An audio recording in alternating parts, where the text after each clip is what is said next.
Hello everyone, my name is Priyanto Saha and my ID number is 25051087 and this is my first phase and assignment number 6. Today I am going to present my project Fire Alarm in a House. This is a basic system that can help detect fire and give a warning signal. I have used Easier Probot and a fire sensor and a buzzer. If you want to see, this is the Easier Probot and this is the brain of the system, and this is the fire sensor, and this is the easy buzzer. The fire sensor will detect the fire and the easy buzzer will make a sound.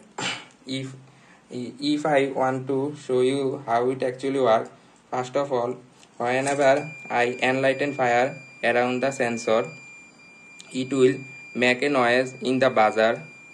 And again, if you want to see that whenever I enlighten the fire around the sensor, it is making sound, and that's how anybody can aware of the fire situation. And thank you everyone.